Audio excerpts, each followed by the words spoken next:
What is good, guys? It's Ray J back with another video, and this one I want to break down what's going on with Tesla, SPY, Nvda, the QQQ, and a couple of tickers out there. I'm going to talk about why the market is breaking out and some very important levels to watch for on Tesla and what's going on with the market right now. But before I break anything down, all this information, before I get into any more details, let me just mention a couple of things. I am firstly not a financial planner, so take none of this as financial advice. And also, if you guys can, please check out the Moomoo link, which is down below and in the description.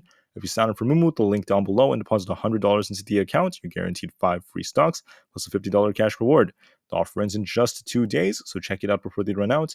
Anyways, now let's talk about the market. How are things looking? Well, in my video from yesterday, I told you all that if Tesla broke this level, which was 245, it had the potential to start squeezing past 250. And that's what ended up happening today. It didn't happen yesterday because we rejected off that level. I also warned you all that we had some big data coming today, and I talked about how a huge move was coming to Tesla. In the morning, I wasn't as sure if Tesla would really break out very hard or not because the technicals were looking kind of mixed when we started off in the morning.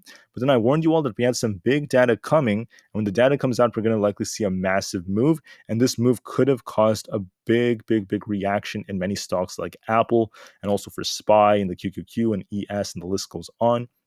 And then Tesla ended up getting dragged up thanks to this as well. So what was the data? The job openings data came out, and this was pretty wild. 8.82 million versus the forecast of 9.57 million. So we were expecting, 9.5 million job openings for the month of July. Instead, the data suggests it was 8.82 million, a lot lower than expected, over 1 million less than expected, which is pretty huge. The job quits from the JOLTS data was as expected at 3.55 million versus the forecast of 3.6 million. So this was as expected, but the job openings were much lower than expected. And that's exactly what the market wanted. You can see right here, the job openings fell in July, much more than expected to a 2-year low. And that is evidence that the labor market is starting to cool off.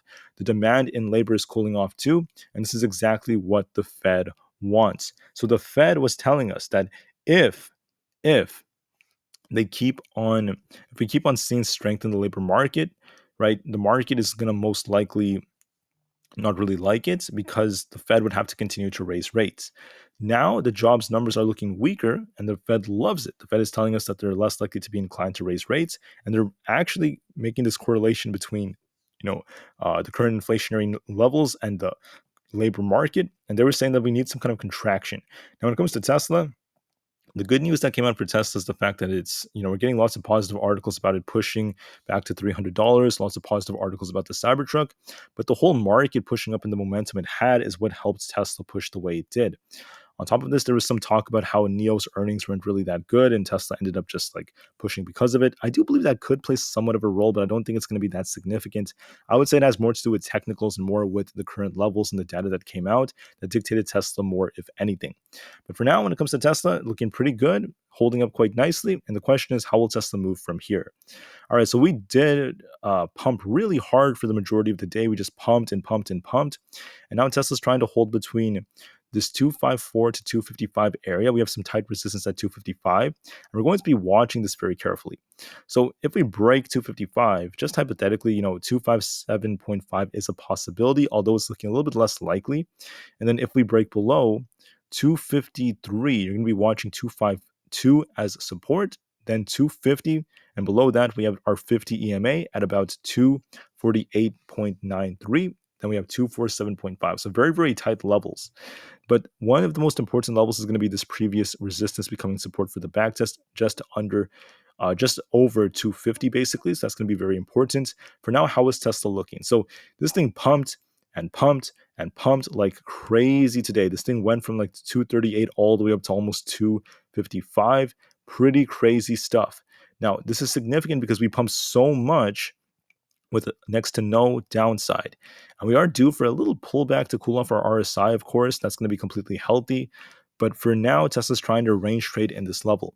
Now, I personally think that Tesla's pumped so much that this resistance is going to be tighter and tighter. And the higher it goes, the tighter the resistance is going to be.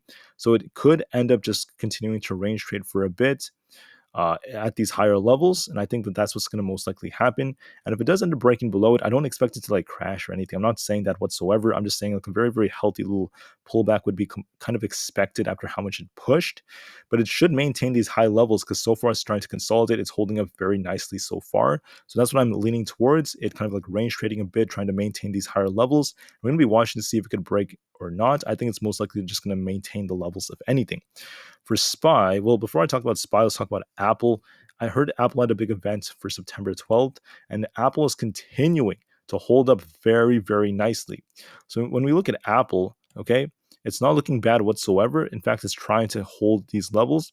And I just wanted to mention that it does have this wedge that's forming, but I'm not really counting on this too much.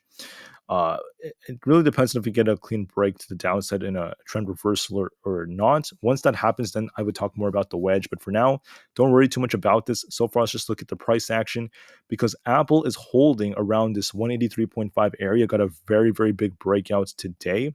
If I zoom out of the charts, let me just hide my drawings and just show you what I was talking about.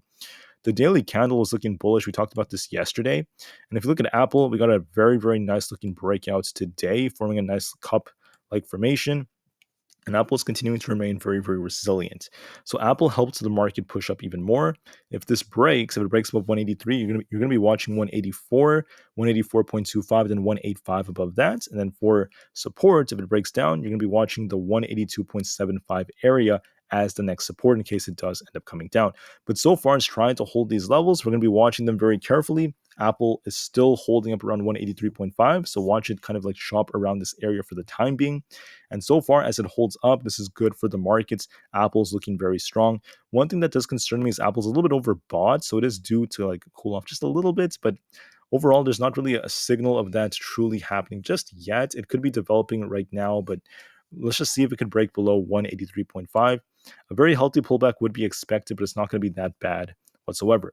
Now for SPY, let me just mention that SPY got a crazy, crazy, crazy run, pushing all the way up to 448.5 almost, and it just went up and up and up. Now, the thing about this would be that it's very overbought and pushed so much with almost no downside. So it is due to cool off just a little bit. We're going to be watching 447.5, of course, as one of the supports. And then below that, we have 447 flats, 446.5, 445.3, and then 444 as a critical level, because this is where we had lots and lots of historical price action around here. So I'm going to be watching how does this thing try to hold this previous resistance becoming support? How does this thing try to hold around this like 46 level if we do end up getting down there. Before we talk about that, though, let's talk about 448. We're barely holding that just right now. So we're going to be watching 448 first. If that fails us, then 447.5 should be tested. I'm just going to be watching it. So it's trying to hold up as Apple's holding up. So I don't expect it to come like crashing down or anything like that. I think it's just going to try to hold these levels and kind of range trade for a bit, just like Tesla. And I find that very probable for now for Aapl and also for SPY and Tesla, and the list goes on. For the QQQ, it's the same thing. Basically, this thing pumped very, very nicely. Huge pump all the way up to our resistance, almost perfectly at our resistance at this 374 area. And then, we're approaching this previous high right here. I think 374 to 374.5 is tight resistance, and this is slowing down the QQQ. So we're going to be watching to see if this thing can try to hold this. Are we about to form kind of like a cup and handle and like kind of get like a small rejection right here? If it breaks below this, you're going to be watching this imbalance as the next support around 372.75-ish around there. Just under 373 if we do get the rejection. Then below that, we have 372, 370, 368, and the list goes on. But for now, it's trying to hold up. It looks pretty good so far, and there's not really a whole lot to say about it potentially cooling off just yet. It's still just going to range trade around these higher levels. I think that's what's going to happen for the majority of the day. And so far, it's looking quite nice as it's trying to hold up. Now for Nvda, before I end up ending this video, Nvda did what we were talking about. You guys remember how I was talking about this market structure that was looking bearish for some time, right? We were making this low here, the new low, And I wanted to see this thing turn. So we need to see a change in market structure. What happened? We broke the high that was made right here. We came down and established a higher low, and then Nvidia got the breakout. We were talking about this potentially happening yesterday. I was talking about this thing getting to at least like 470 to 475. Instead, it pushed all the way up to like almost 490, so it went even higher than expected, which is pretty wild. And Nvidia is looking pretty good. We're testing resistance around this 490 area. If we, start trailing just a little bit, you're going to be watching this previous zone right here, like 485. This entire level is where we see lots of chop. Then below that, we have 480 to about 478, 475, and then 470. But for now, we have this nice accumulation phase forming like this inverse head and shoulders like structure. And we're going to be watching this level right here.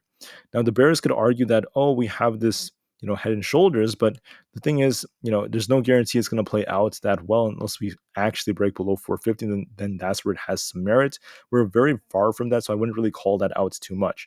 But Nvidia is rejecting off 490, starting to cool off just a bit. So we're going to be watching it very, very carefully and see what happens from there. But for the time being, it's holding up quite decently, looking quite nice so far. I think it's going to try to maintain these higher levels, and we're going to be watching to see where it tries to establish its next low. So if it makes another higher low, that's going to be a good sign for another uptrend. So far, so good for Nvidia. So watch support very carefully in this mid 480 area. Then we have 480 flat below that. So watch these levels. Don't forget to watch 490's resistance. And with that said, I just want to thank you all so much for listening. Have a great day, everyone. Hope this video was helpful. Watch support and resistance. Just know Tesla's looking pretty good so far, but it is due for a bit of a cool off thanks to the RSI being very overbought.